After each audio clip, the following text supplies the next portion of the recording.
What's up, everybody? NTCertified here. It's Monday evening, and about a week ago I showed you guys what my rare and expensive games were, but that was only part one of my games. This is part two. I'm going to show you another 10 games in my collection that are rare or either expensive and that have just held their value over the years. So when I think about a rare game, I think about something that's maybe limited print, something that you can't find often in the resale market, and expensive games, or valuable games I should say, is something that has held its value or has exceeded its value over the years. So we're gonna get into the next 10 games in my game collection, and we're just gonna go ahead and we're just gonna hop right into it, guys. Let's go.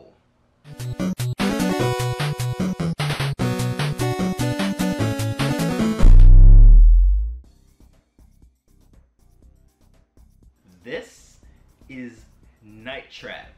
This is one of the reasons why we have the ESRB rating scale for video games today. This was released for the Sega CD in the early 90s. It actually was released a couple years after it was complete because it was set up for a different system altogether. But you are part of a special task force, and your mission is to watch 5 teenagers on camera. Weird, right? So they're in danger, and they're in this huge house, this like mansion-like house, and they're being tracked down by these weird vampire, bloodsucker type, enemies, robbers, and they're coming in the house to get these girls. So you go from camera to camera, room to room, and you set these traps, or you trigger these traps to capture these vampire things and to pretty much save the girls. Now, the reason that this game is kind of influential, despite it being a bad game, well, for one, it's full motion video. And who doesn't like full motion video, from the 90s? It's amazing. Hasn't aged well, but it's so cool. It has a cheesy feel to it. But back then, the girls were in their lingerie and they were wearing like, pretty short shorts and stuff like that, showing a little bit of skin, and parents were outraged because their kids could just go in the stores and buy games like this. And this, along with games like Mortal Kombat, led to the ESRB and a little bit of control over what kids play in video games. I mean, compared to games today like GTA, like this is child's play. And I never played this game until last year in 2017. Purposely didn't play it, because I knew that I was going to have my own copy one day and I was going to play it for myself. And here it is. This is the copy from Limited Run Games, and this goes for about 70 to 75 bucks right now. So this is Soulstar for the Sega CD, and yes, this is another Sega shooter. They had millions of them, literally. Well, not literally, figuratively, but it feels like they had a million shooters on the Sega CD. This one is not that great, in my opinion. In my opinion, I don't feel like this game is that great, but it plays okay. It's very difficult. It's very hard to beat. I've never beaten it. I mean, I don't beat a lot of the shooters that I play, but you can just pretty much just hop into it. The thing that's cool about this game is that you can actually choose between 3 different vehicles. So you have your starship, you have like your hovercraft, and then you have like an actual mech. So the variety of this game is actually pretty nice. And the graphics aren't that bad either. The graphics are pretty darn decent, especially being on the CD. It allows you to see some of those 3D elements and stuff like that you wouldn't get on the Genesis. So for that much, I'll give this game credit. And the actual backgrounds actually do look different, and they kind of stand out. So I'll have to give this game props for that much at least. But personally, I don't think it's that great of a game. This game has held its value. It runs for about 60 bucks right now. This is Tech Romancer for the Sega Dreamcast. Now, I remember this game as a kid, never played it up until probably 2 years ago when I got it in a game lot from a friend. And I'm not a big mech guy. You know, I don't play a lot of games with a bunch of mechs, but this game didn't really appeal to me. It's a decent game. So what this is like a fighting game for mechs. Okay, so you pick your mech and you fight another mech. It has 2-player multiplayer action, but it also has a story mode, and that's what I like about this game. I like the presentation, I like the colors, I like the graphics. It looks good. I also like the way that the story is set up. It has like an anime style to it, and then it's also episodic. So it feels like once you beat the first person, it moves on to episode 2, episode 3, and there's a story intertwined in there. So for that, I think this game is pretty cool. It just doesn't appeal to me for the mechs, and the controls are not as fluid as I like them to be in like a fighting game. But otherwise, I think this game is really cool. It got positive reviews. A lot of people like this game, so I think it's pretty cool. Tech Romancer, Sega Dreamcast. This is Bangai-O. Now this is a unique one. This is for the Sega Dreamcast, and what's unique about this game is that you do control a mech, okay? But this one I like, and the reason that I like it is because of how unique it is. So you actually are free to roam wherever you want on the map, okay? It's not your typical shooter.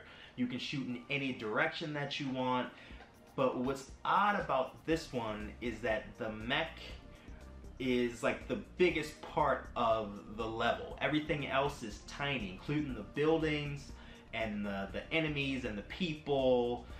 And it's weird because you can have buildings on the floor, but then you also have them up on the walls and upside down, and you just destroy everything. And when you destroy everything, everything turns into these little like oranges that you can collect for points. And I love games that allow you to collect a bunch of like points and coins just to like get a high score. This is a really, really fun game. And in Japan, this actually released on the N64 for and it only released about 10,000 copies. So I'm sure this is a huge rarity in Japan for the N64. I wish I could get a copy of my own. I'm gonna have to look for that because I love to have it, but I may not be able to play it on my American N64. Does anybody else know? I've never had a Japanese game on my N64. Can you play Japanese N64 games on an American N64? I know somebody has the answer. Let me know. This is Warsong for the Sega Genesis. Now, I've never, ever gotten into role-playing games, but through buying a bunch of like game lots, I always seem to gather up a nice handful of, you know, role-playing games. Warsong is one of them. I have a couple Dungeons and Dragons and all that stuff. Warsong has a cult following. I do know that about this game.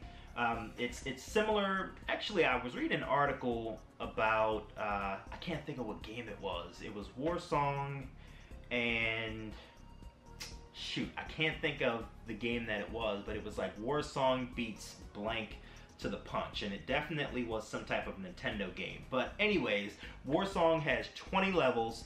Typical bad guys versus, you know, good guys, turn-based combat. The animations are actually pretty cool about this game.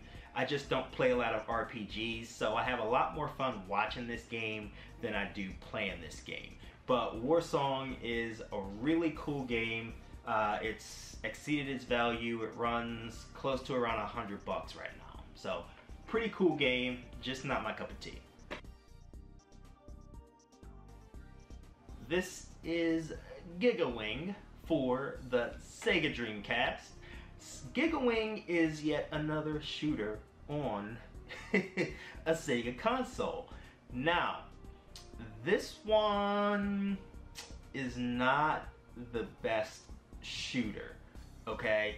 It's really not a great game. It definitely looks like something that's ported directly from the arcades in presentation, something that I would definitely rent on a Friday night from a Blockbuster. For those of you who remember video stores, this is a perfect Friday night rental. So this game is about a war that's begun, and the enemies have this medallion. So what you're trying to do is you're trying to go in and you're trying to destroy the medallions that provide this, you know, immense power. So in order to win the power struggle, you have to, you know, destroy the medallions and also destroy all of the bosses. Now the thing about this game that I don't like is that the music is the same throughout the game. So the levels, including the bosses, it's all completely the same. And it's like you're doing the same thing over and over and over and over again. And it's just not that great. And then plus when you shoot, it's like you're shooting 10 times more than what an actual like ship would shoot, which is kind of frustrating. But the best thing about this game is that you get to collect a bunch of coins. And that's what I love to do in games. I love collecting and trying to get a high score. So for that much, I'll give it a play just to see what high score I can get. But this is Gigawing for the Sega Dreamcast, and this one has gotten up in price. I mean, this is sometimes exceeds $100. So there's a part 2 to this game as well. The second one is actually much more well received than the first one. This is Super Castlevania 4 for the Super Nintendo Entertainment System. I am so happy that Simon is coming to Super Smash in December. That's amazing. This game is also amazing. One of the best Castlevania games for just a legendary franchise. This is from KB Toys. It still has the price tag on it, $22.99. I actually got this from one of my friends. Actually, his name is ALOHA TRAV. That's his channel name. Go check out ALOHA TRAV. He actually has a channel that focuses on fighting games, mainly Street Fighter, and he also does game tournaments in his local area. Really cool guy. Gave me this game, and this is a classic. This is a classic game. The music, the gameplay, the graphics, everything is there, and I can't rave anymore about how great Super Castlevania 4 is. This is definitely one of the best games on the SNES. Speaking of Castlevania, this is Castlevania Bloodlines for the Sega Genesis. Now, this may not be as great as Super Castlevania 4, but this is also an amazing game. Also one of the best Castlevanias on any game console, and I believe this may be the only Castlevania on a Sega system, if I'm not mistaken. Maybe just on the Genesis, one or the other. But Castlevania Bloodlines steps away from Simon and actually moves on to his descendant, John. And then there's also another character named Eric, I believe. And something happened with his wife in the story, and he's trying to get revenge. And instead of facing Dracula, you're facing his niece Elizabeth, and she's trying to resurrect Dracula. Okay, now this one still looks good, still plays good. It moves a little bit faster than what you would see on like a Super Castlevania 4. But all in all, it's still an amazing game. Like, it's Castlevania. I mean, they've made a small handful of mediocre games, but majority of the Castlevania games are actually really good and really fun to play. I definitely take a look at this one if you have not already on the Genesis. This one's gotten a little pricey. This one runs around $120 right now. This is Troubleshooter for the Sega Genesis. Now, this game stands out in pretty much all of my retro collection. One, because two females. Two females are doing everything here, which is amazing.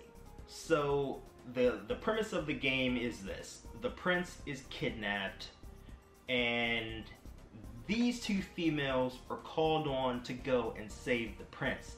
Now, the thing that's cool about this game is that it's another shooter on the Genesis, because you know they had a lot of them, but this one is a side scroller and it's more so on rails than anything. But what's cool about this game is that you get to choose, you know, what power-ups you use, and you get to do it between every level that you play. So it kind of switches things up a bit if you want to take a different approach in a game. Other than that, I mean, I love the animations. Most of the retro animations I love in games, no matter what they are, because they just feel so retro, remind me of my childhood. But this is a really fun game. This is a really fun game, and I love to play it because it's just so much fun to play. Like, I can't give it justice in voice. Like, you have to play it and just feel it. It's a really awesome game, and this one has gotten up in price. This one goes for about 150 bucks if you're lucky. And last but not least, this is Mega Man X4 for the Sega Saturn. Now, the first game that I remember having for my NES was a Mega Man game. Oddly enough, I barely even played it.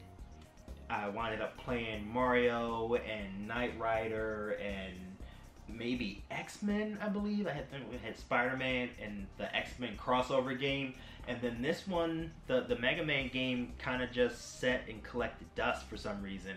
For some reason, it didn't really appeal to me at the time. And over the years, I mean, Mega Man has become a legendary figure in video games. This is Mega Man X4. I absolutely enjoy this game.